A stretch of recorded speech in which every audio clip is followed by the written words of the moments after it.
পেঁপে দিয়ে সম্পূর্ণ নিরামিষ রেসিপি শেয়ার করব। প্রথম থেকে শেষ পর্যন্ত দেখতে থাকুন, আশা করি আপনাদের ভালো লাগবে। পেঁপেটা আমাদের গাছের পেঁপে, এটাকে ভালো করে জল দিয়ে ধুয়ে নিয়েছি। এবার এটাকে কেটে নেব।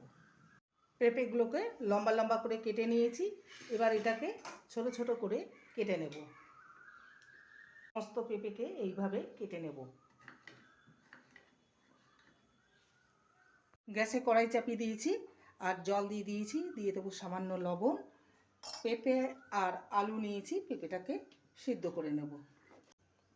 আলুটাকে পেঁপের সঙ্গে একটু আধ সিদ্ধ করে নেব। পুরোপুরি সিদ্ধ করব না, তাহলে খেতে ভালো লাগবে না। এবার ঢাকা দিয়ে 3 থেকে 4 মিনিট পেঁপে আর আলুকে ভাপিয়ে নেব বা হাফ কুক করে নেব। ঢাকনাটা খুলে দেখে নেব। জলটা প্রায় শুকিয়ে এসছে। এই জলটা ফেলে দেব না। পেঁপেটা প্রায় সিদ্ধ হয়ে এসছে।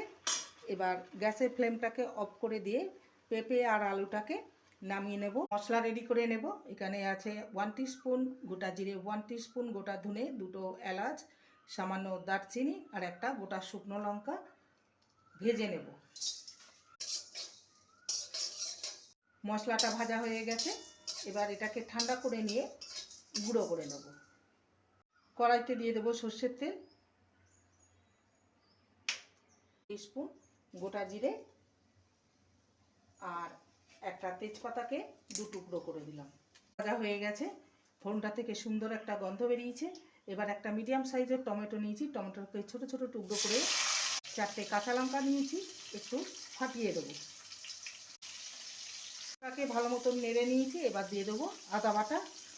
পেঁপে সিদ্ধ করার সামান্য জল বেরিয়েছে, সেই জলটা দিয়ে দেবো। সময় দিয়ে দেবো 1 মুঠো কাঁচা ছোলা, হলুদ গুঁড়ো, স্বাদ অনুযায়ী লবণ, 1 টিস্পুন জিরে গুঁড়ো, 1 টিস্পুন ধনে গুঁড়ো, কালারের জন্য কাশ্মীরি লঙ্কার গুঁড়ো দেবো। মশলাটা ভালো মতন কষে গেছে। এবার ভাপানো পেঁপে আর আলুকে দিয়ে দেবো। ব্যালেন্সের জন্য দিয়ে দেবো চিনি, যেহেতু দিয়ে দেবো উষ্ণ গরম জল, তাহলে স্বাদটা খুবই ভালো আসবে। ঢাকনাটা খুলে দেখে নেব, এটা একদম রেডি হয়ে গেছে।